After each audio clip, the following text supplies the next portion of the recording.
জি এখন হয়েছে। জি জি এখন হয়েছে। ওকে, আসসালামু আলাইকুম। কনসেপচুয়াল কনসেপচুয়ালের আজকে ফার্স্ট ক্লাস। কনসেপচুয়াল একটা আপনাদের গাইডলাইন ক্লাস হয়েছিল। গাইডলাইন ক্লাসে আমি কিছু কথা বলেছিলাম, সেগুলো একটু খেয়াল করবেন।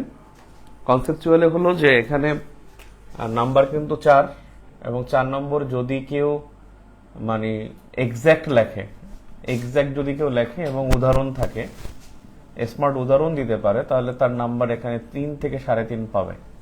এবং কিছু কিছু প্রশ্নে 3.75 পাওয়া যায়। আউট অফ 4-এ কিছু আছে 4ও দেওয়া যায়। কিছু কোশ্চেন আছে যেগুলো আউট অফ 4-এ 4, যেমন 5 আইস পরীক্ষা আসছে গতবার, যে চক্ষু বলতে কি বোঝায় 5 আইস। 5 আইস যদি বলা হয় যে এটা কি আসছে, মানে গুরুত্ব সামথিং। 5 আইস মানে কি? 5 আইস মানে হলো একটা ইন্টেলিজেন্স শেয়ারিং। এবং ইন্টেলিজেন্স শেয়ারিং এটা 5 আইস 5টা পক্ষ, রাষ্ট্রগুলো কে কে? USA, UK, Canada, Australia, New Zealand. এই যে 5টা দেশের নাম লিখতে পারলো, তাহলে এখানে কিন্তু তাকে নাম্বার দিতে বাধ্য, যদি বলা হয় 5 আইস কি এবং কয়টি দেশ আছে। গুরুত্ব বলতে এগুলো সাবজেক্টিভ কোশ্চেন, সেখানে নাম্বার কম পাওয়া যায়। এখানে বেসিকটা হলো যে প্রথমত হলো এক্স্যাক্ট লিখতে হবে, বেসিক লিখতে হবে, উদাহরণ লিখতে হবে, সমসাময়িক উদাহরণ। এবং সমসাময়িক উদাহরণ বা আইন বা কোনো কিছুর উপস্থাপন করলে তখন কিন্তু সেটা খুব মানে এক্স্যাক্ট আনসারের হিসেবে কাছাকাছি হবে। সেক্ষেত্রে 3 থেকে 3.75 থেকে 3.75 পর্যন্ত নাম্বার পাওয়া যায়। আবার এখানে কিছু কোশ্চেন আছে যেটা 2ও পাইতে পারেন। সেটা হলো কোশ্চেনগুলো যেমন আসিয়ানের গুরুত্ব কি, ওগুলো লিখে তো শেষ করা যাবে না। সো এখানে যেহেতু হলো যে ইন্টারন্যাশনাল অ্যাফেয়ার্সে কনসেপচুয়ালে কোশ্চেন কিন্তু 10x4 = 40, 10টা কোশ্চেন। কিন্তু আপনি যদি এখানে 2টা কোশ্চেন ছাড়েন, তার মানে আপনি 6 ছেড়ে দিলেন, 3-3-6। আর ওখানে কিন্তু আপনার একটা প্রশ্ন 15, কিন্তু দেখা যাবে যে ওখানে 15তে আপনি ভালো লিখলে 10-11 পান, কিন্তু এখানে কিন্তু নাম্বার বেশি পাওয়া যায়। এই জন্য কনসেপচুয়াল ধারণা থাকা জরুরি। আর কনসেপচুয়ালের যদি কনসেপ্ট সবগুলো আপনার ধারণা থাকে, তাহলে আলটিমেটলি পরবর্তীতে নেক্সট যে ভাইবা, সেখানে আপনি খুব ভালো করবেন। প্লাস হলো ইম্পিরিক্যাল এবং হলো প্রবলেম সলভিং এ যখন লিখতে যাবেন, তখন এখানে কিন্তু পুরো ফোকাসটা দিতে পারবেন। অর্থাৎ এখানে টার্মিনোলজি ব্যবহার করা, প্রত্যেকটা তত্ত্ব দেয়া এবং অলংকারিক রূপ দেয়া লেখার মধ্যে, সেটা কনসেপচুয়াল থেকে পাওয়া যাবে। এখন একটা বিষয় হলো যে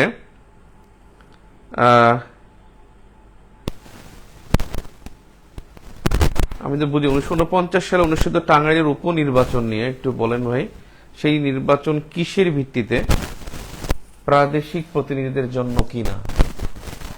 প্রাদেশিক প্রতিনিধি। টাঙ্গাইল উপনির্বাচন 49 সালে, উপনির্বাচন 1950 সালে উপনির্বাচন হয়েছিল। ওটা স্থানীয় সরকার নির্বাচন, স্থানীয় সরকার। আচ্ছা, এবার আমি যেটা বলবো, কনসেপচুয়ালের যে পার্ট মানে একেবারে প্রথম অধ্যায়, এই অধ্যায় থেকে কিন্তু প্রশ্ন আসে না। একটা প্রশ্ন আসছে এ পর্যন্ত, কিন্তু এই অধ্যায়টা পড়তে হয়, কারণ এই অধ্যায়টার অনেক কিছু আবার পরবর্তী যে চ্যাপ্টার আছে, সেকেন্ড চ্যাপ্টার, বিশেষ করে থার্ড চ্যাপ্টারে এখান থেকে প্রচুর ইউজ করতে হয় টার্মগুলো। তারপরে হলো আপনার চ্যাপ্টার 5, যেখানে ফরেন পলিসি অ্যান্ড ডিপ্লোমেসি, সেই অধ্যায়ও লাগে। তো আমরা দেখি 1 নম্বর অধ্যায় যেটা আছে, ইন্ট্রোডাকশন টু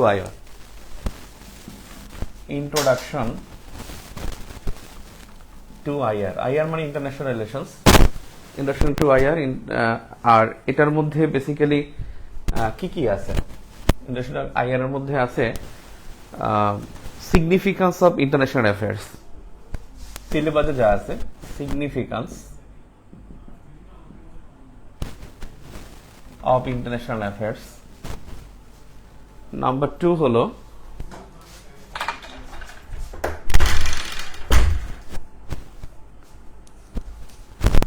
সিলেবাসের পরবর্তী আছে যে meaning and scope of international affairs. Meaning and scope of international affairs. Number 3, that's a linkage between international affairs and international relations. Linkage between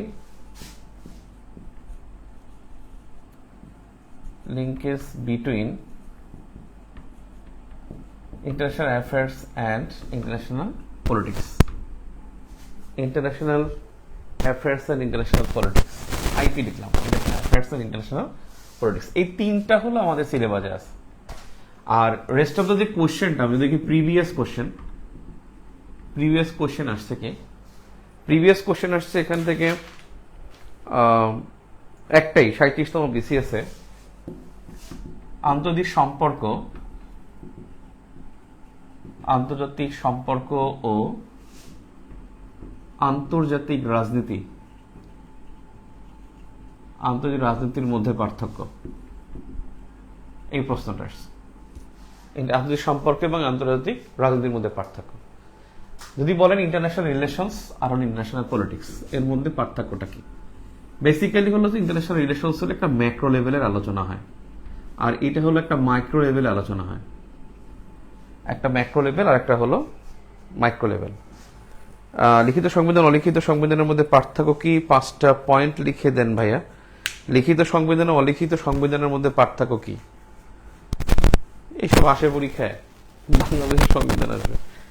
আর হলো সংবিধান ও মুক্তিযুদ্ধ নিয়ে অলিখিত কি? অনলাইন পরীক্ষা, আগামীকাল পরীক্ষা হবে না, পরশুদিন হবে। আমি গ্রুপে লিখে দেবো পরশুদিন হবে, কারণ আপনারা এখনো অনেকে অ্যাড্রেস দেন খাতা পাঠানোর জন্য। আমরা আজকে কিন্তু সবার খাতা পাঠাতে পারি না, তো অ্যাড্রেস আপনারা এখনো যারা অনলাইনে ভর্তি হয়েছেন তারা খাতা দেন, খাতা পাঠাই দিলে তারপর পরীক্ষা দিয়ে ছবি তুলে পাঠাই দেন।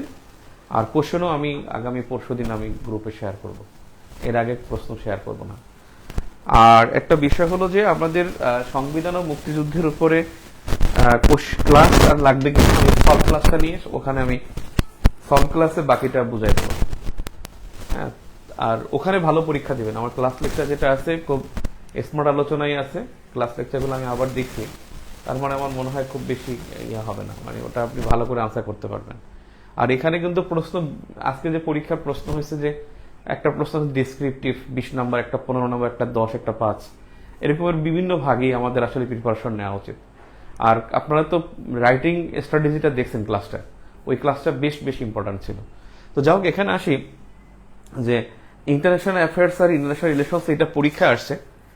ইন্টারন্যাশনাল রিলেশনসের যেটা হলো যে এখানে খুব ম্যাক্রো লেভেলে আলোচনা হয়, আর একটা হলো মাইক্রো লেভেলে আলোচনা হয়।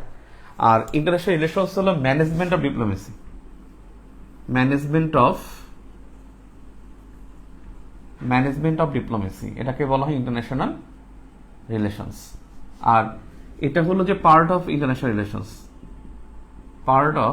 Relations is international politics. একটা ম্যাক্রো লেভেল, একটা মাইক্রো লেভেল। একটা হলো যে এটা কিন্তু একটা মানে যেটা হলো যে এখানে ইন্টারন্যাশনাল রিলেশন যেটা করে সবসময় যুদ্ধ, অশান্তি, তারপরে হলো আপনার উত্তেজনা, উদ্বেগ, এগুলো পরিহার করে। তাহলে উদ্বেগ, উত্তেজনা, তারপরে হলো অশান্তি,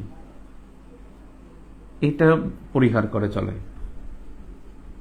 আর ইন্টারন্যাশনাল পলিটিক্স হলো যে এগুলোর মধ্যে কোনো আবেগ টাবেগ নাই, আদর্শ বা নীতির মধ্যে থেকে নীতিকে ত্যাগ করে চলে। এটা আদর্শ বা নীতি গুরুত্বপূর্ণ না,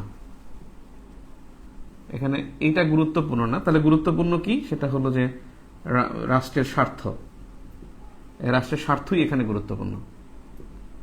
তার মানে আদর্শ বা নীতির এখানে কোনো দাম নেই, এখানে দাম হলো যে রাষ্ট্রের স্বার্থটাই হলো এখানে প্রধান দাম। আর একটা বিষয় হলো যে এটা সোশ্যাল সায়েন্সের একটা অংশ।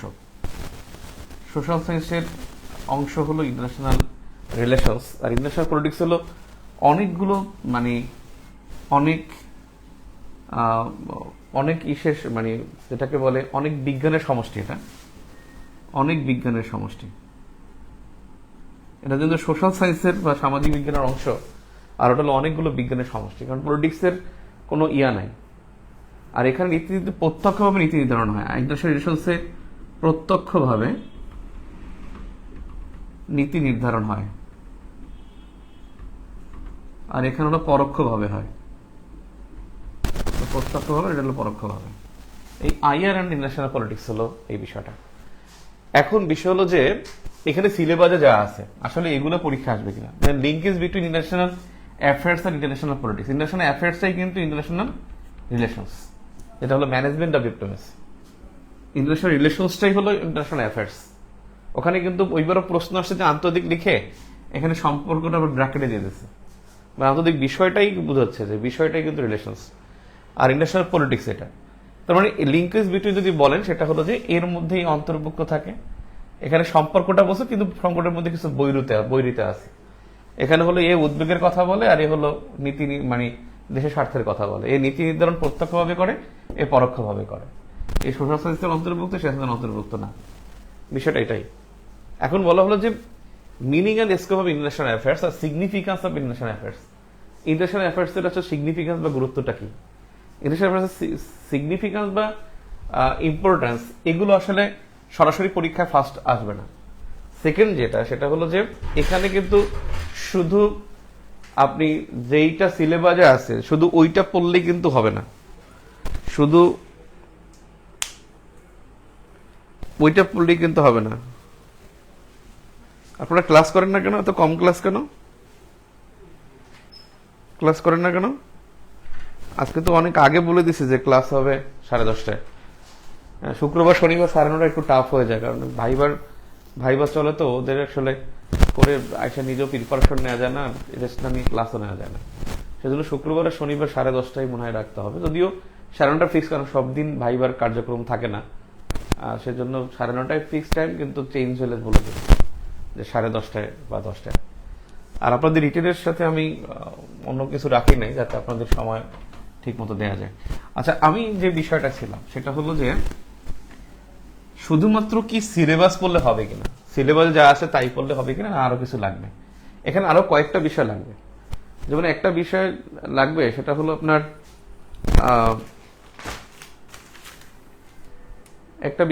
সেটা হলো স্কোপ। তো এখানে আছে, আমি স্কোপে আলোচনা করবো। যে স্কোপের বাইরে আমি যেটা করছি, যে নাম্বার 1 সেটা হলো ইন্টারন্যাশনাল রিলেশনস এর ডিটারমিনান্টস অফ ইন্টারন্যাশনাল রিলেশনস বা ইন্টারন্যাশনাল অ্যাফেয়ার্স। এটাই বলো ইন্টারন্যাশনাল অ্যাফেয়ার্স এর ডিটারমিনান্টস কি কি বা নিয়ন্ত্রক। ডিটারমিনান্টস হলো নিয়ন্ত্রক। এইগুলো কোনগুলো? ডিটারমিনান্টস অফ ইন্টারন্যাশনাল অ্যাফেয়ার্স বা ইন্টারন্যাশনাল রিলেশনস এর ডিটারমিনান্টস গুলো কি কি, মানে কোন কোন বিষয়ের উপর এখানে কোনটা বিষয় নিয়ন্ত্রণ করে। যেমন দেখেন, একটা হলো ভৌগোলিক অবস্থা। ভৌগোলিক অবস্থা এটা কিন্তু ইন্টারন্যাশনাল রিলেশনসকে একটা দেশকে প্রভাবিত করে। ভৌগোলিক অবস্থা একটা ফ্যাক্ট। নিউজিল্যান্ডের ভৌগোলিক অবস্থা আর যদি আপনার ইরানের ভৌগোলিক অবস্থা এক না, তারপরে দুজনের আচরণ কিন্তু এক হবে না। ইন্টারন্যাশনাল অ্যারেনায় দুইটা কিন্তু ভিন্ন। নিউজিল্যান্ড এমন একটা জায়গায় তার কোনো প্রতিবেশী নেই, সে কার সাথে কনফ্লিক্ট করবে? আর ইরানকে তো পাকিস্তানের সাথে কনফ্লিক্ট করতে হয়, আপনার ইয়ার সাথে কনফ্লিক্ট করতে হয়, মানে ইরানের সাথে করতে হয়, তুরস্কের সাথে করতে হয়, ইরাকের সাথে একটা ঝামেলা আছে, জর্ডান আছে। যেমন আজকে একজনকে জিজ্ঞেস করছিলাম যে ইরান প্রেসিডেন্ট যে মারা গেছেন, আপনার ইসরায়েলকে মানে ভাইবা বোর্ডে আমি জিজ্ঞেস করছিলাম যে ইসরায়েলের সাথে যে প্রবলেম, এটা তো ইরান প্রেসিডেন্ট মারা গেছেন, আপনি মনে করেন যে ইসরায়েলের হয়তো বা ই করছে। আচ্ছা, একটা বলেন তো যে মাসখানেক আগে ইরানের সাথে একটা দেশে ঝামেলা হয়েছিল, যে মুসলিম কান্ট্রি, সেটা কিন্তু পাকিস্তানের মধ্যে ছিল। দুই দেশের মধ্যে কিন্তু সীমান্তে যে উত্তেজনা ছড়াই গেছিল, যে ভুলবশত যে এক দেশের মানে সীমান্ত রেখা দেশের জনগণকে হত্যা করেছিল, যে সন্ত্রাসী মনে করে, সেখান থেকে কিন্তু লিঙ্গারিং হয়েছে বিষয়টা। তারপর কিন্তু কি হয়েছে, যে এটা কিন্তু মানে পাকিস্তানের সাথে ইস্যু, সে কিন্তু বলতে পারেনি। মানে অনেকে মনে করে যে মানে কনফ্লিক্ট গুলো মনে হয় শুধুমাত্র একভাবে চিন্তা করো না, আসলে কিন্তু অন্যভাবে হয়। ইন্টারন্যাশনাল অ্যাফেয়ার্স সবসময় এপিয়ারেন্স এবং রিয়েলিটির মধ্যে পার্থক্য থাকে। এপিয়ারেন্স অলওয়েজ দেখবেন যে আপনার একটা, কিন্তু ভিতরে কিন্তু রিয়েলিটি কিন্তু আরেকটা, আপনি দেখেন যে বাংলাদেশের হাই কমিশনার আর বাংলাদেশের পররাষ্ট্র মন্ত্রণালয়ের ইন্ডিয়ান হাই কমিশনার আলোচনা করে বের হয়েছে, আর দুজনে বসেছে যে peaceful discussion and will very much friendly relations towards 2024। এগুলো বলতেছে, মানে আপনি বলতে পারছেন যে এটাই আসলে কিন্তু এরকমের না। এখানে অনেক জেস্টার আছে, পোস্টার থাকে, অনেক রকমের যে পোকার ফেস থাকে। পোকার ফেসটা মানে হলো যে এক ধরনের সে শো করে, আসলে আর এক ধরনের। পোকার ফেসটা হলো যে এমন যে আমি দেখাবো যে আমি সব জানি, আসলে আমি এটা জানি না, বা আমি মনে করি যে এটা আমি কিছুই জানি না, আসলে মনে কিছু জানি। এটাকে বলা হয় পোকার ফেস। এই পোকার ফেসটা ডিপ্লোমেসিতে বা ইন্টারন্যাশনাল অ্যাফেয়ার্সে থাকে। তো বিষয় হলো যে আপনি অনেকেই মনে করবেন যে ইসরায়েলের একটা কনফ্লিক্ট থাকতে পারে এখানে, বলছে যে পাইলট মনে হয় মোসাদের বন্ধু থাকতে পারে বা মোসাদের মৃত্যু থাকতে পারে। এটা ফ্রান্সের একটা মিডিয়া বলছে, আপনারা দেখছেন আজকে নিউজ আসছে, এটা নিয়ে নিউজ এসেছে টিভিতে। তো কালকে নিউজ এসেছে টিভিতে। তো বিষয় হচ্ছে যে এপিয়ারেন্স এবং রিয়েলিটি এখানে কিন্তু ফ্যাক্ট। আপনার এপিয়ারেন্স কিন্তু 2-2-4 মনে হয়, 2:4, এটা কিন্তু এপিয়ারেন্স। আর রিয়েলিটি ইজ দ্য ইন্টারন্যাশনাল ডিপ্লোমেসিতে রিয়েলিটি কিন্তু 2+2=5 হতে পারে। খালেদা জিয়া আর শেখ হাসিনা এই দুইজন এক পক্ষ, আর +2 নাইম অ্যান্ড জসিম, আলটিমেটলি কিন্তু এই 2 কিন্তু 4 না, এখানে 2 মানে কিন্তু এই 2+2 এখানে 7.5 কোটি, মানে 7.5 কোটির উপরে। দ্যাট মিনস এখানে হাসিনা খালেদা এই দুইজন আর নাইম আর জসিম কিন্তু একই দুই না, মানে আপনি বললেই হবে না। একটা জাতিসংঘের অধিবেশনে 5 জন যেতে পারে, একটা দেশ প্রতিনিধি পাঠাতে পারে 5 জন। বাংলাদেশ থেকে প্রতিনিধি গেছে যদি 5 জন পাঠায় দেয়, 5 জন পাঠায় দিল, যে মানে ইয়াঙ্কো একটা ডিপ্লোম্যাটকে পাঠায় দিল, এই 5 জন আর শেখ হাসিনা, হাসান মাহমুদ, মাসুদ বিন মোমেন, এই 5 জন যাওয়া কিন্তু এক জিনিস না। দুইটা এইগুলোর মধ্যে অনেক পার্থক্য থাকে। তো ইন্টারন্যাশনাল অ্যাফেয়ার্স এর এপিয়ারেন্স রিয়েলিটির মধ্যে পার্থক্যটা আমি শুরুতেই বলে দিই। এপিয়ারেন্স রিয়েলিটির মধ্যে পার্থক্যটা শুরুতেই বলে দিই, যে এটা আপনার সবার আগে বোঝা উচিত, যে আসলে এখানে একটা অন্য কোনো কিন্তু থাকতে পারে। ইসরায়েল হামলা করে, ধরে না, ফ্রান্স মিডিয়া বলছে যে ইসরায়েলের অ্যাটাকে বা ইসরায়েলের মোসাদের ষড়যন্ত্রে হয়তো বা ইরান প্রেসিডেন্ট মারা গেছেন। আসলে বেসিক্যালি ইরান কিন্তু তা বলতেছে না। ইরান বলতেছে যে সবসময় প্রচার করতেছে বৈরী আবহাওয়ার কারণে আমরা মারা গেছি, মানে আমাদের এরা মারা গেছেন। এখানে কেন বলে না ইরান? আসলে ইরান বলে না, এটা যদি ইরান যদি বলে যে ইসরায়েলি অ্যাটাকে বা পশ্চিমা অ্যাটাকে যদি সে মারা যায়, আলটিমেটলি কি বলা হলো, যে তার নিজের সিকিউরিটির একটা ল্যাকিংস সে প্রকাশ করলো। সেকেন্ড, বিহাইন্ড দ্য কি হলো, বিহাইন্ড দ্য সিন হলো যে ইসরায়েল বা ইউএস এর যে ক্যাপাবিলিটি, এটাকে কিন্তু সে কি করলো, বুস্ট আপ করলো। তাহলে ওদের ক্যাপাবিলিটি কিন্তু বুস্ট আপ করা যাবে না। এট দ্য সেম টাইম সে নিজের দোষটাও কিন্তু বলবে না। এইটা মেকিং এলো ইন্টারন্যাশনাল অ্যাফেয়ার্স। তো ইন্টারন্যাশনাল আমি যেটা আপনাকে বলতে চাচ্ছি, যে ইন্টারন্যাশনাল অ্যাফেয়ার্স এর অনেকগুলো নিয়ন্ত্রক থাকে। নিয়ন্ত্রক হলো যেমন একটা হলো ভৌগোলিক অবস্থা থাকে, রিসোর্স থাকে, আমি আগে বলে নিই তারপর লিখতেছি। রিসোর্স থাকে, হ্যাঁ, রিসোর্স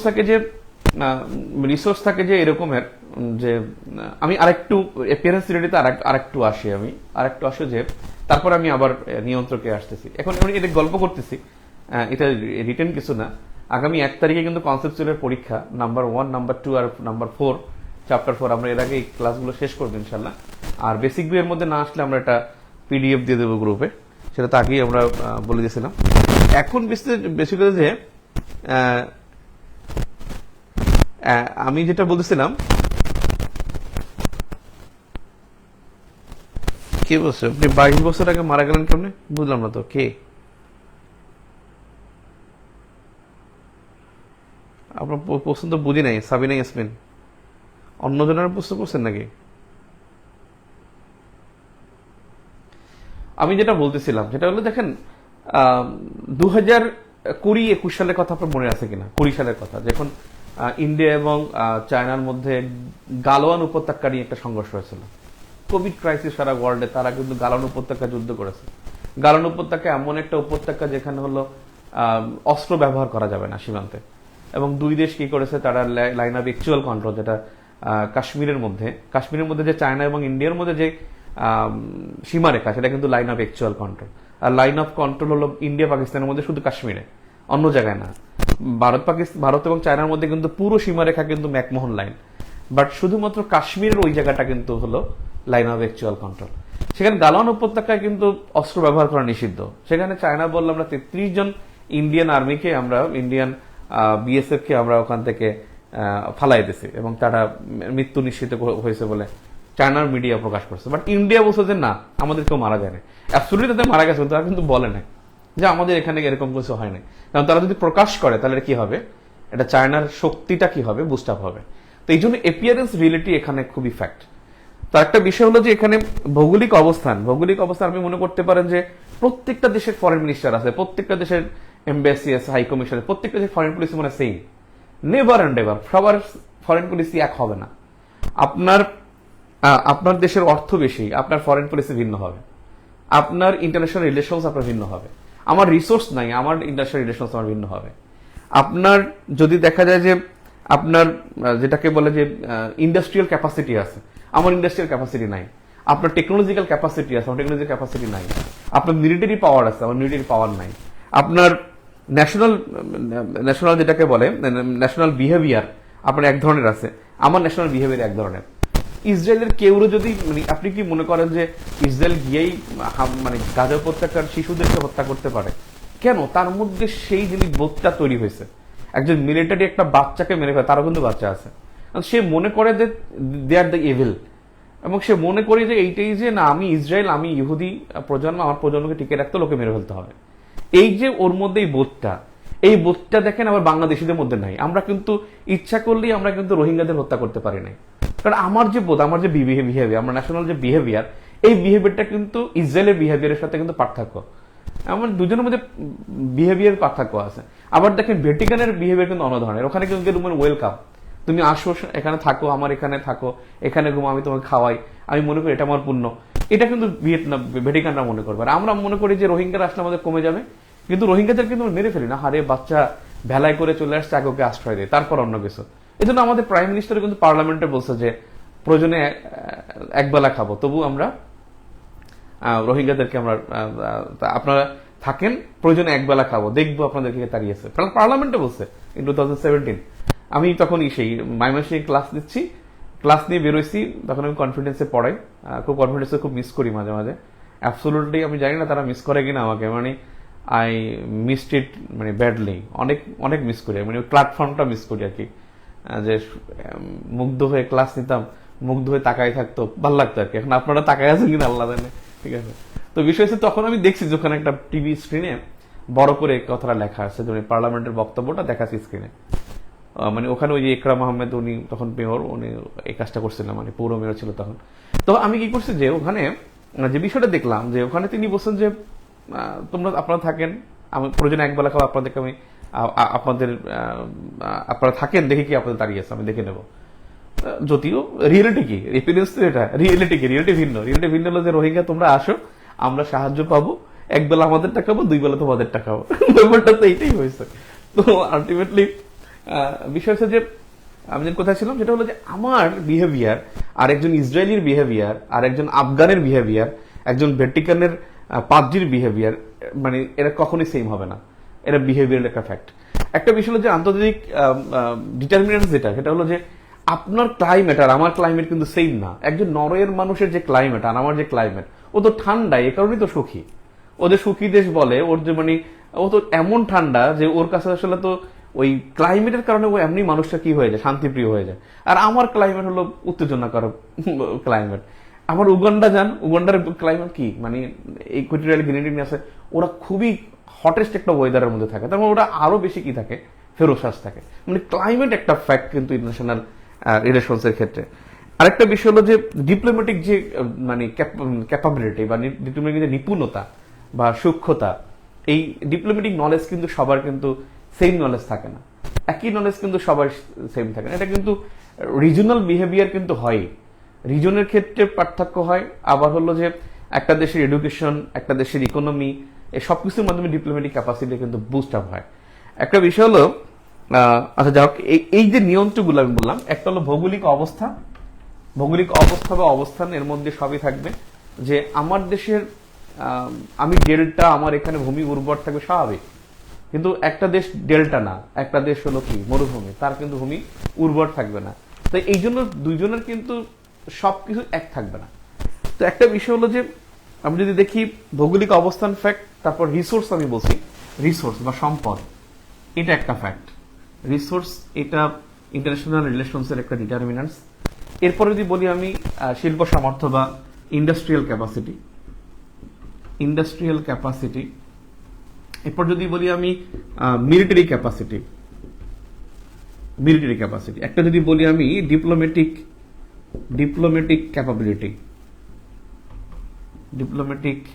ক্যাপাবিলিটি, তারপর হলো যে পপুলেশন, একটা দেশের জনসংখ্যা যত বেশি কম হবে তার উপরে কিন্তু ডিপেন্ড করে একটা দেশের ডিপ্লোমেসি কেমন হবে।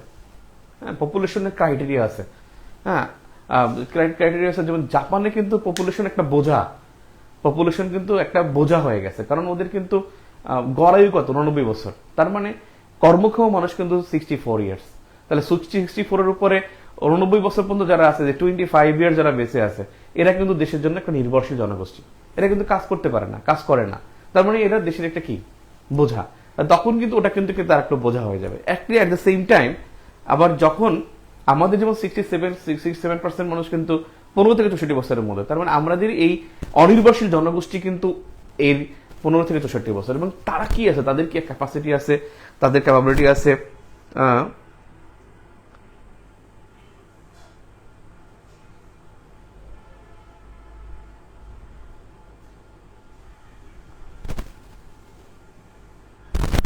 আচ্ছা আচ্ছা আচ্ছা, আমার ফ্যানটা চলে তো এই জন্য মনে একটা সাউন্ড হয় ফ্যানের কারণে। আচ্ছা ফ্যানটা অফ করে দিই। এই ওখানে কি আছে রে? এসির সাইডে দে তো, এসির সাইডে দে তো, এসিটা সাইডে দেবে। আসবে না।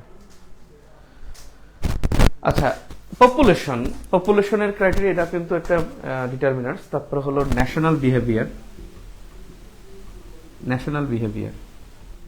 আপনি দেখেন হাসান রুহানি সরি মারা গেছে, রাইসি মারা গেছে। রাইসি কিন্তু মানে আপনি বলছেন যে ইরানের প্রেসিডেন্ট মারা গেছে, রাইসিকে নিয়ে কিন্তু আমরা অনেক দুঃখ প্রকাশ করছি অনেকে।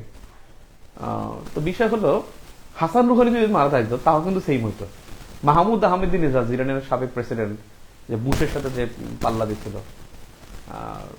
সেই মারা গেলে তাও বলা হইতো যে এটা বেসিক্যালি ইরান প্রেসিডেন্ট এরকমেরই হবে।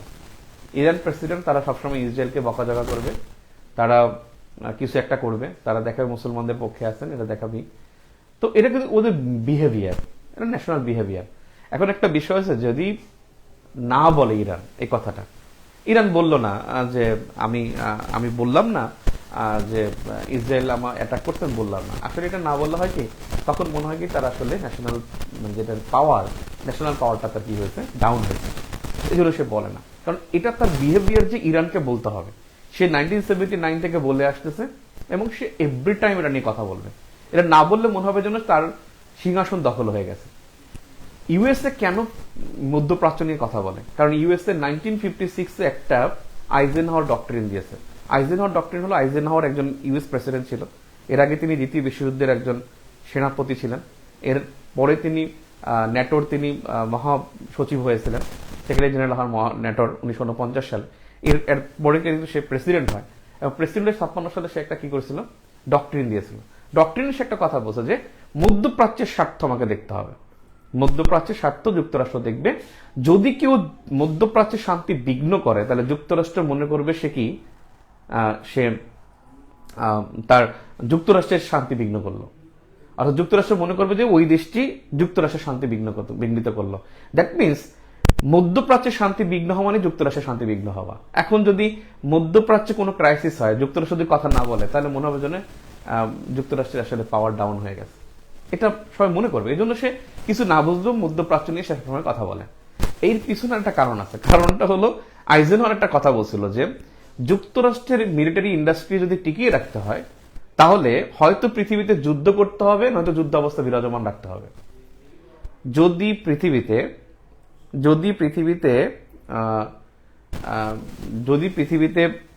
মানে সরি যুক্তরাষ্ট্রের মিলিটারি ইন্ডাস্ট্রি বা সামরিক শিল্প যদি টিকিয়ে রাখতে হয়, হয়তো যুক্তরাষ্ট্রকে যুদ্ধ করতে হবে, নয়তো যুদ্ধ অবস্থা বিরাজমান রাখতে হবে।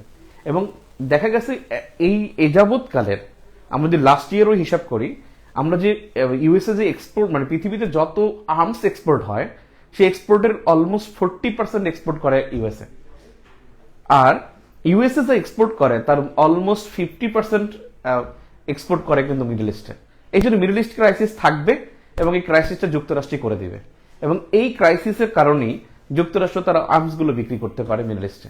এই জন্য সে মিডল ইস্টের স্বার্থের কথা বলছে আইজেনহাওয়ার।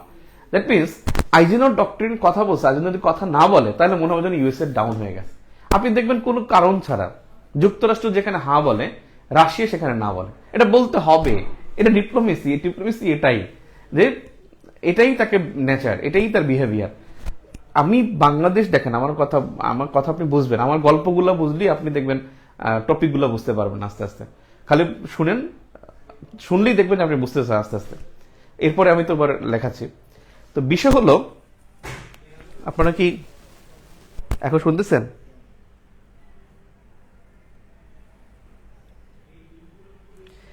এখন বিষয় যেটা বলছিলাম সেটা হলো, আমরা 71 সালে স্বাধীন হয়েছি, বাংলাদেশ স্বাধীন হলো, বাংলাদেশের মুক্তিযুদ্ধ, আমাদেরকে রাশিয়া সমর্থন করলো, ইউএসএ আমাদেরকে সমর্থন করলো না। এর মানে কি? আমরা কি স্বাধীন হলে যুক্তরাষ্ট্রকে গলা চিপে হত্যা করে ফেলবো? আমরা স্বাধীন হলে কি যুক্তরাষ্ট্রের স্বার্থ বিঘ্নিত হবে? বা আমরা স্বাধীন যদি হয়ে যায়, তাহলে রাশিয়ার স্বার্থ কি? যে রাশিয়ার পক্ষে আমরা একটা যুদ্ধ করব, আমরা কয়েকটা বিমান পাঠাবো? আমরা তো রাশিয়ার পক্ষে একটা কাশিও দেবো না, আমরা তো যুক্তরাষ্ট্রের বিপক্ষে একটা কাশি দেবো না। তাহলে আলটিমেটলি কেন ইউএসএ বিরোধিতা করলো, রাশিয়া কেন আমাদের পক্ষে গেল? এটা একবারে সিম্পল বিহেভিয়ার। সেটা হলো যে ন্যাশনাল বিহেভিয়ার এটাই হবে, ইউএসএ যেখানে হা বলবে, রাশিয়া সেখানে না বলবে। সাউথ কোরিয়ার পক্ষে ইউএসএ ছিল 1945-এ, নর্থ কোরিয়ার পক্ষে রাশিয়া থাকবে। দক্ষিণ ভিয়েতনামের পক্ষে ইউএসএ ছিল, উত্তর ভিয়েতনামের পক্ষে রাশিয়া থাকবে। পূর্ব জার্মানির পক্ষে রাশিয়া ছিল, পশ্চিম জার্মানির পক্ষে ইউএসএ থাকবে। এটাই তো নিয়ম, এবং এটাই হয়ে আসছে যে যেখানে ইউক্রেনের বিপক্ষে হলো রাশিয়া, ইউক্রেনের পক্ষে ইউএসএ কে থাকতে হবে। এখন যদি মনে করেন মানে পোল্টি নেয়, ইসরায়েলের পক্ষে যদি রাশিয়া যায়, তাহলে যুক্তরাষ্ট্র বলবে ইসরায়েলের বিপক্ষে আমি। মানে ওদের ব্যাপারটা হলো যে ওদের বিহেভিয়ার। তার মানে ন্যাশনাল বিহেভিয়ার কিন্তু একটা ফ্যাক্ট, এটা একেবারে প্রথাগত একটা বিষয় যে তাদের এই কাস্টমস এটা তাদের থাকবে, যে এই বিহেভিয়ারটাকে মেনেই আগাতে হবে। আপনি নেভার কখনো ওই ব্যক্তি দেখে লাভ নাই, ব্যক্তি দেখে কিন্তু লাভ নাই, কিন্তু দেখতে হবে কি ওই দেশের আসলে আচরণটা কি, আচরণ, কৃষ্টি কালচার কি। এই জন্যই মানে অনেক থিওরিস্টরা তারাই বলে যে মানে পোস্ট মডার্নিস্টরা সবসময় বলে যে তারা সবসময় হলো যে একটা বিষয় খেয়াল করে যে রাষ্ট্রকে মানে রাষ্ট্রের বর্তমান অবস্থা না, রাষ্ট্রের বিহেভিয়ার দেখো। জার্মানি প্রথম বিশ্বযুদ্ধ বাধাইছে, দ্বিতীয় বিশ্বযুদ্ধ বাধাইছে, জার্মানি লাস্ট 75 ইয়ার্স কিছু করে নাই। দ্যাট মিনস জার্মানি যে কিছু করবে না তা কিন্তু এখনই বলা যায় না। এবং সবাই মনে করছে যে জার্মানি একটা মজবুত ইকোনমিক বা মানে সাস্টেনেবল ইকোনমিক কান্ট্রি এবং সবচেয়ে টেকসই অর্থনীতির দেশ হলো জার্মানি। কিন্তু সবাই মনে করে যে জার্মানি মজবুত অর্থনীতি, এটা মনে হয় আসলে সাস্টেন করবে, বা এরা মনে হয় কোনো এগ্রিশনে যাবে না। আলটিমেটলি এটাও আবার পৃথিবীটা বিশ্বাস করে যে রাষ্ট্র তার বিহেভিয়ার চেঞ্জ করে না। তার বিহেভিয়ার হিস্ট্রিতে বলা যায় যে Germany can happen another global war, এটা তারা করতে পারে। তো যাই হোক, একটা বিষয় হলো ন্যাশনাল বিহেভিয়ার বললাম, আরেকটা হলো যে diplomatic capability, military industrial capacity হলো ডিটারমিনেন্টস অফ ইন্টারন্যাশনাল রিলেশনস। আরেকটা বিষয় হলো যে প্রভাবক, ইন্টারন্যাশনাল রিলেশনসের প্রভাবক। নাম্বার 2, প্রভাবক আন্তর্জাতিক সম্পর্কে, আল্লাহ বাঙালি আন্তর্জাতিক সম্পর্কের প্রভাবক গুলো কি কি, যেগুলো যেই ইয়াগুলো মানে যেটাকে বলে যেই ইস্যুসগুলো ইন্টারন্যাশনাল গ্লোবাল পলিটিক্সকে বর্তমানে যেটাকে করে মানে প্রভাবিত করে।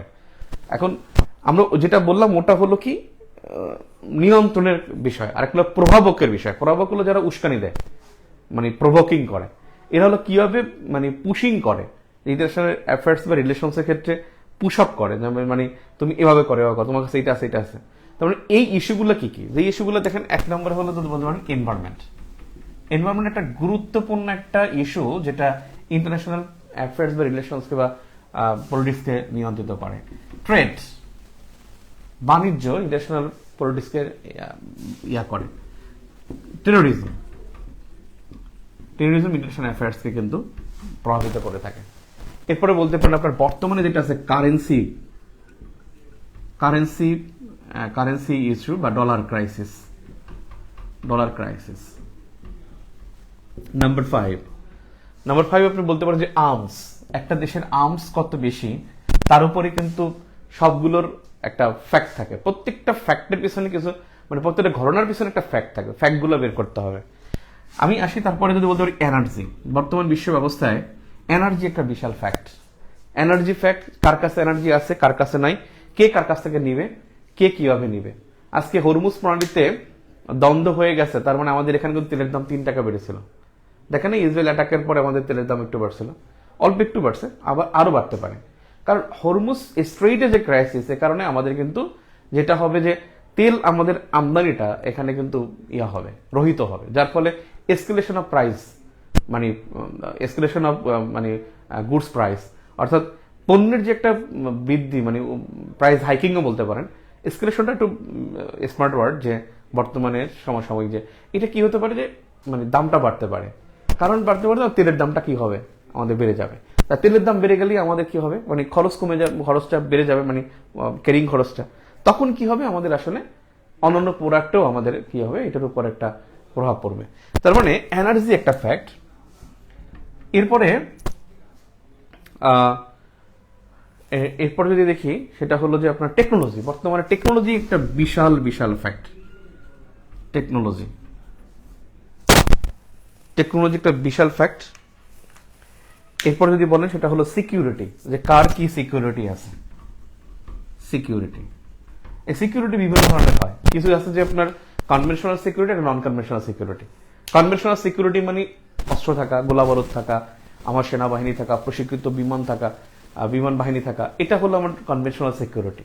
আর নন কনভেনশনাল সিকিউরিটি হলো একটা দেশের খাদ্য আছে কিনা, একটা দেশের জলবায়ু কেমন, একটা দেশের অর্থ আছে কিনা, একটা দেশের দেখা যায় যে তার বন্ধু রাষ্ট্র আছে কিনা, এগুলোকে বলা হয় নন কনভেনশনাল সিকিউরিটি।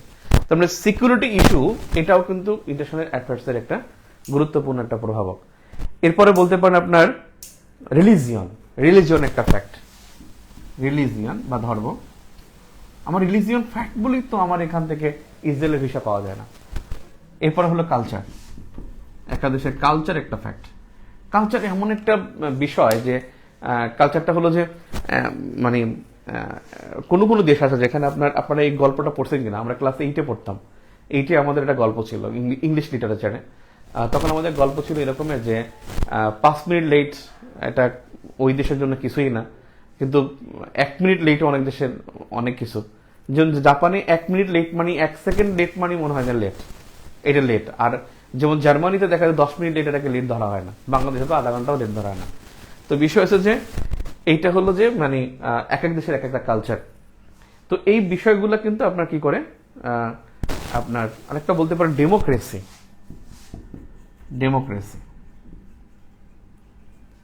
এগুলোকে বলা হয় ইন্টারন্যাশনাল রিলেশনসের প্রভাবক। তাহলে আমি দেখলাম বিগত প্রশ্নের বাইরে এই একটা কোশ্চেন দেখলাম। এখন দেখি আরেকটা কোশ্চেন, সেটা হলো যে এর বাইরে মানে এটার বাইরে আমি আর কি পড়তে পারি। সেটা হলো যে scope of international affairs, meaning and scope of এটা লিখি, স্কোপ অফ ইন্টারন্যাশনাল অ্যাফেয়ার্স। এর অ্যাফেয়ার্সটা হলো যে এখানে কোন কোন জায়গায় ইন্টারন্যাশনাল অ্যাফেয়ার্সটা কাজ করে। ইন্টারন্যাশনাল কাজ করে যেমন একটা ইনস্টিটিউশন, প্রতিষ্ঠান দ্বারা কাজ করে। তারপরে বলা যায় যে বিভিন্ন ঘটনার সাথে এটা রিলেটেড, অর্থাৎ আন্তর্জাতিক ঘটনাসমূহ, এই ঘটনাসমূহ ইন্টারন্যাশনাল অ্যাফেয়ার্স কাজ করে। নাম্বার 3 বলতে পারি আমরা যে পাওয়ার বা ক্ষমতা বা ব্যালেন্স অফ পাওয়ার, এই ব্যালেন্স অফ পাওয়ার বা শক্তি সাম্য এখানে কাজ করে। ব্যালেন্স অফ পাওয়ার অথবা শক্তি সাম্য, এখানে কাজ করে। তারপরে হ্যাঁ, ব্লু ইকোনমি প্রভাবক হবে। একজন বলছেন ব্লু ইকোনমি, এই প্রেজেন্ট টাইমে আমি কারেন্সির কথা বলছি মনে হয়, কারেন্সি এবং এটাও প্রভাবক হিসেবে কাজ করবে।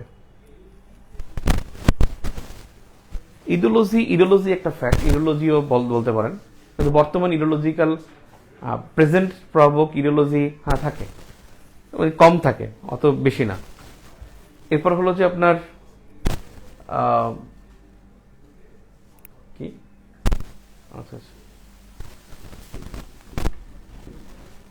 National issues. Number 5 geographic issues, geography, এখানেও কিন্তু ইন্টারন্যাশনাল অ্যাফেয়ার্স থাকে। এর পরের প্রশ্ন যাই, পরে একটা প্রশ্ন 4 নম্বরে বলতে পারি, সেটা হলো আপনার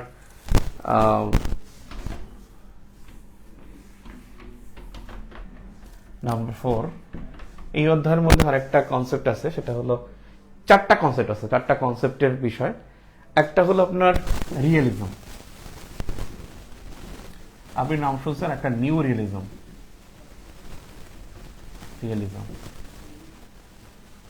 আমি রিয়েলিজম আর লিবারালিজম লিখে তাহলে ভালো হবে।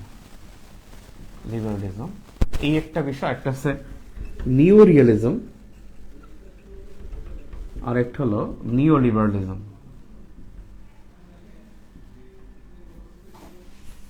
এই চারটা ইস্যুস, রিয়েলিজম, লিবারালিজম, একটা হচ্ছে নিও রিয়েলিজম, নিও লিবারালিজম।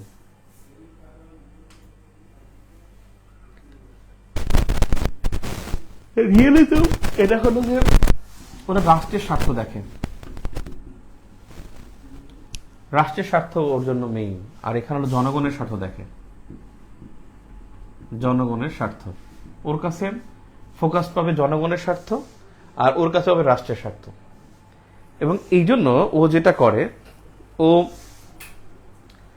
মানে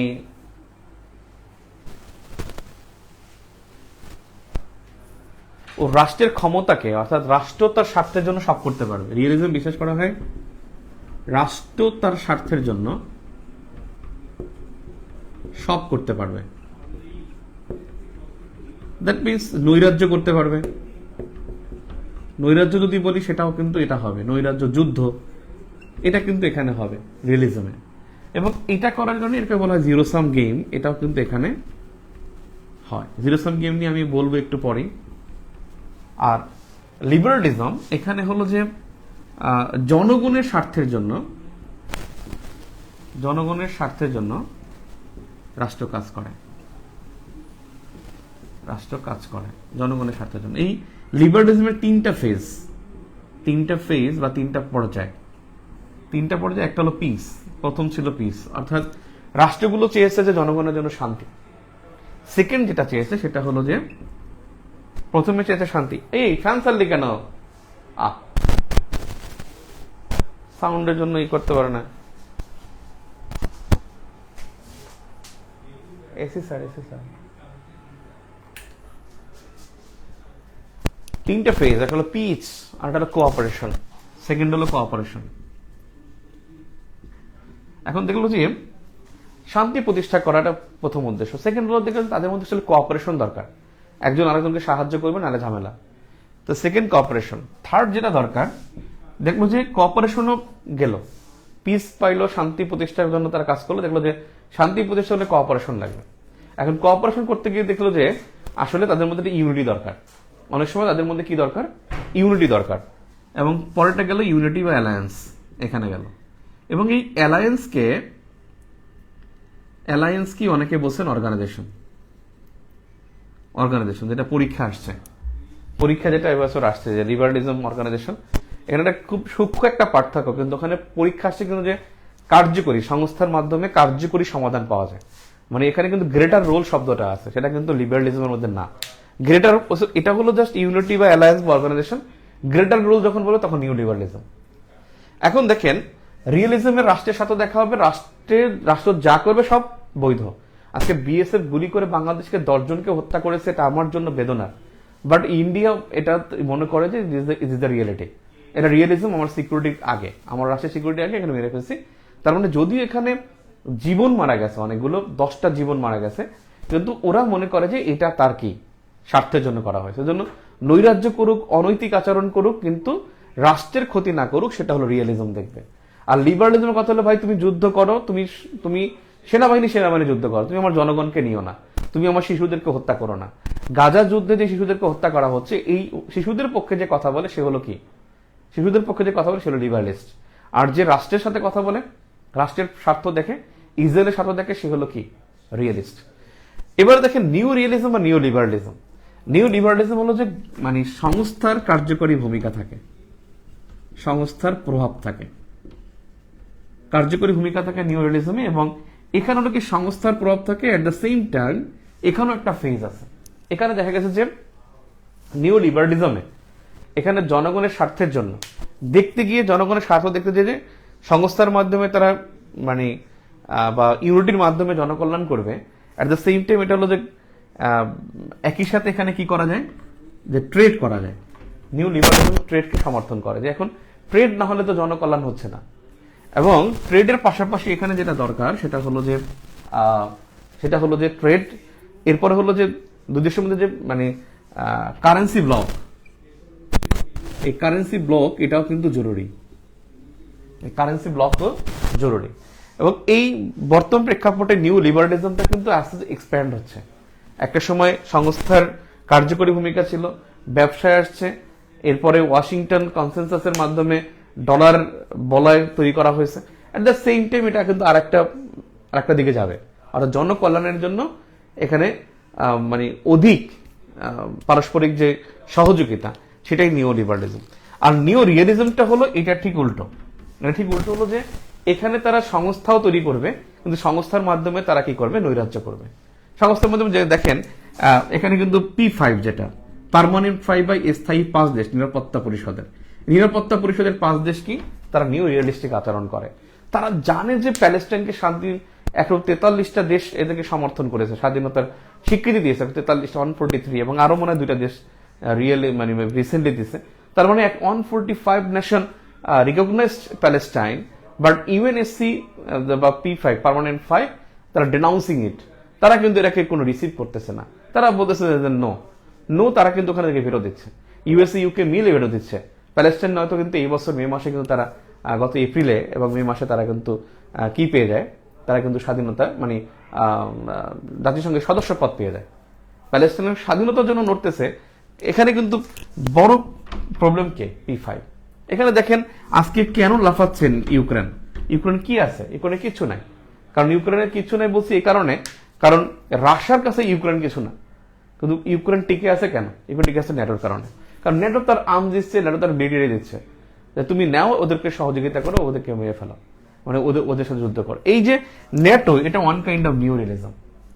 ঠিক আছে, তার মানে আমরা দেখলাম যে রিয়েলিজম, লিবারালিজম, এবং দেখলাম নিউ রিয়েলিজম এবং নিউ লিবারালিজম। এই কনসেপ্টটা এখানে জরুরি। এরপরে যে কনসেপ্টটি আমরা দেখতে পারি, সেই কনসেপ্টটা হলো যে ইন্টারন্যাশনাল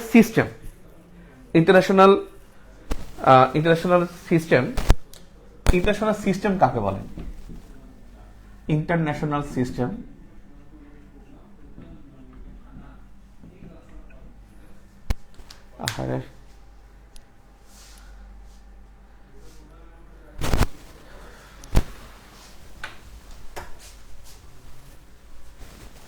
ইন্টারন্যাশনাল সিস্টেমটা কি? এই ইন্টারন্যাশনাল সিস্টেমের উদ্ভব হয় পারস্পরিক নির্ভরশীলতার মাধ্যমে।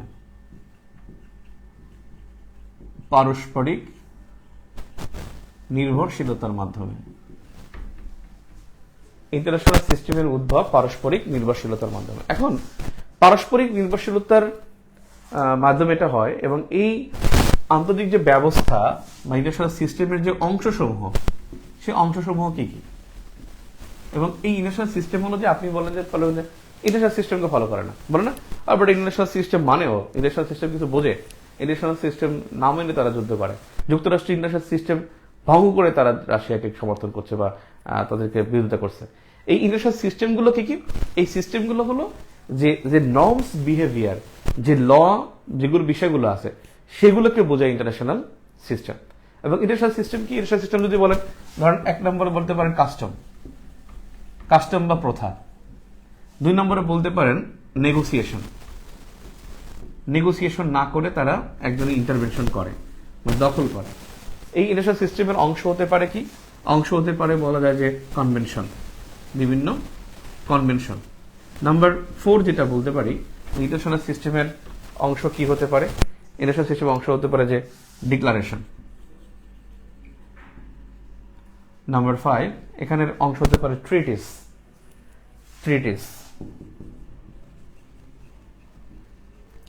ইন্টারন্যাশনাল সিস্টেমের অংশ হতে পারে অর্গানাইজেশন।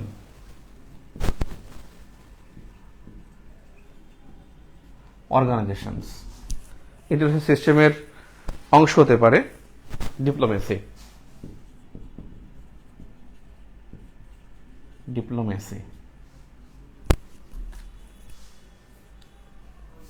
ঠিক আছে, এখন আমরা আসি মূল আলোচনায়। এই অধ্যায়ের সবচেয়ে গুরুত্বপূর্ণ যে অংশটা, এখন পর্যন্ত গত 9টা রিটেনে একটাতেও আসে না, কিন্তু আসা উচিত।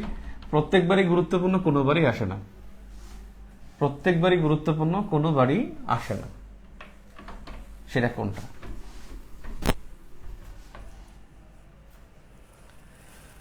কনসেপচুয়াল একজন প্রশ্ন করছেন অর্জুন, কনসেপচুয়াল অংশ কতটুকু পড়া উচিত, কতটুকু লেখা উচিত, লেখার স্ট্র্যাটেজি কেমন হতে পারে একটু বলবেন?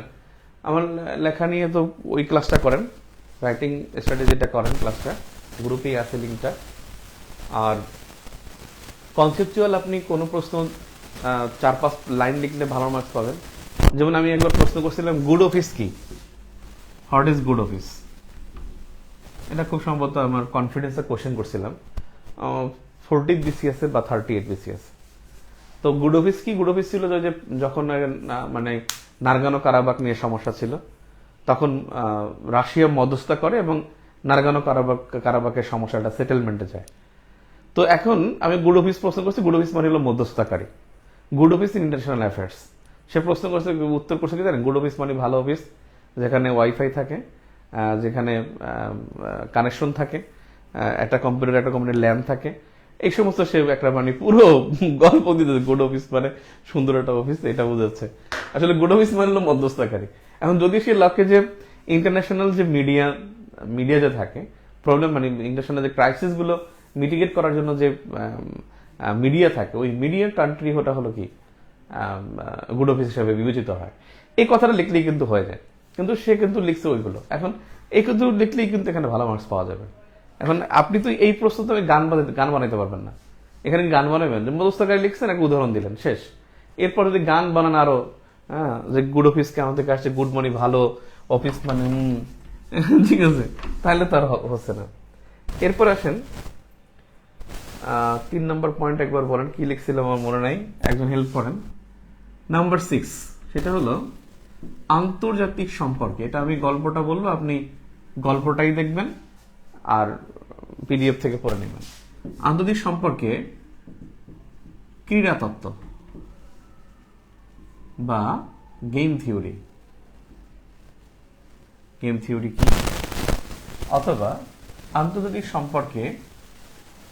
সম্পর্কে কূটনীতি কিভাবে গৃহীত হয়,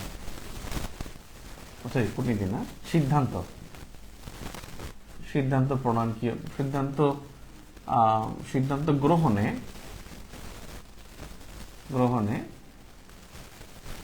কতটি ফলাফল বিবেচনায় নেওয়া হয়,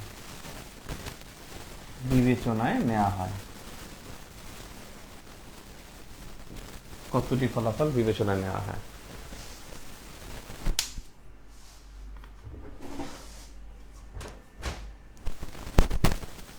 দেখেন এইটা যে ক্রীড়াতত্ত্ব, প্রত্যেকটা মানে ক্রীড়াতত্ত্ব কিন্তু গেম থিওরি ইন ম্যানেজমেন্ট আছে, গেম থিওরি ইন ইন্টারন্যাশনাল রিলেশনসে আছে, গেম থিওরি কিন্তু ফিজিক্সেও আছে। এখানে গেম থিওরি যেটা, এই গেম থিওরিটা বেসিক্যালি হলো যে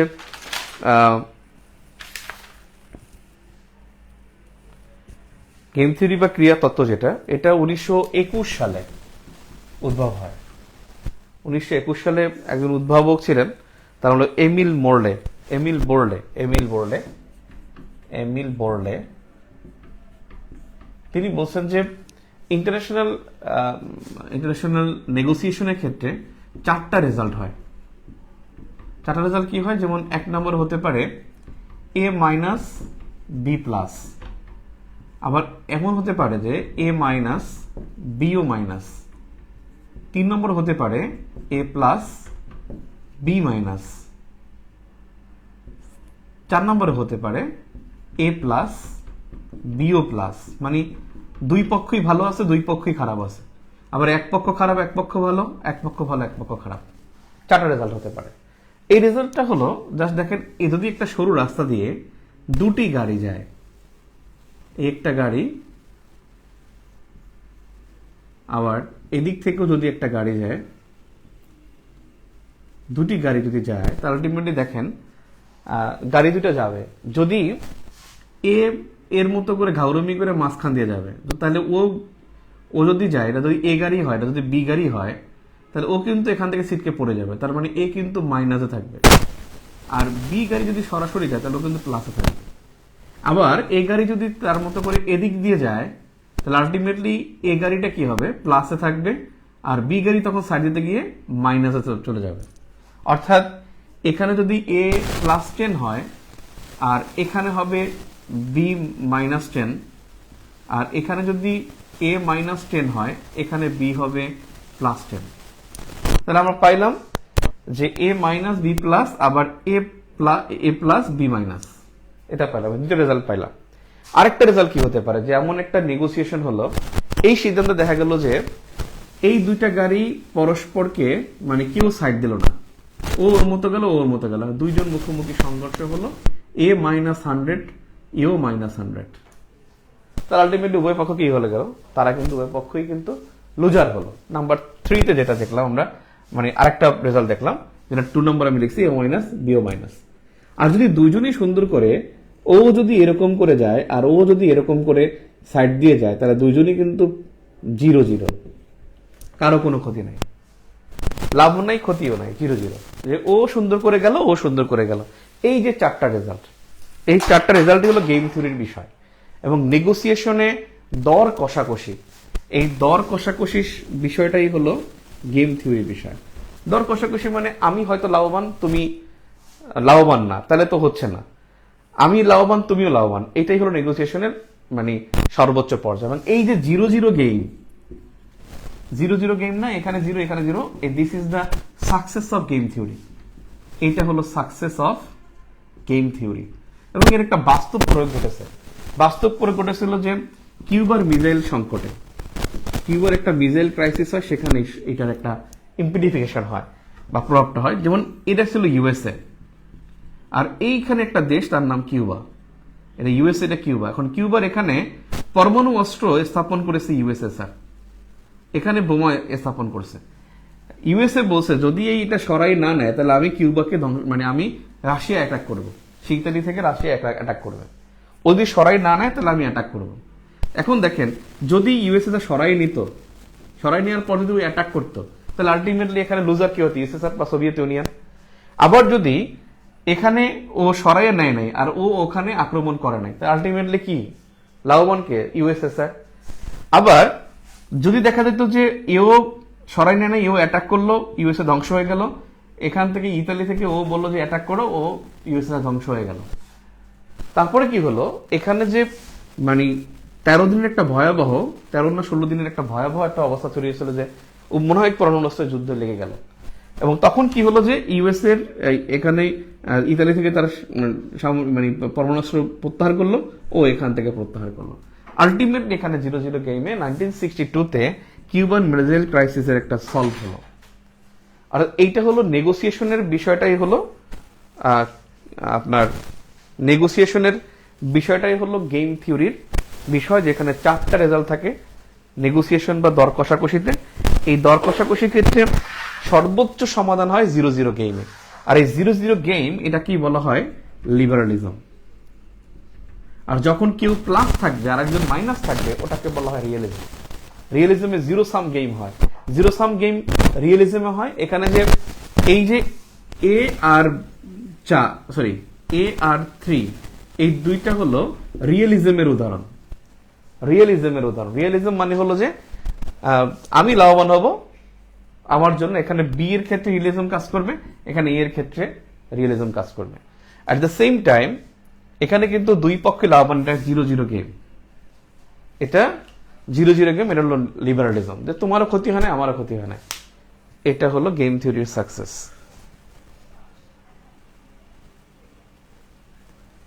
আই থিঙ্ক এই প্রথম অধ্যায় শেষ হয়ে গেল।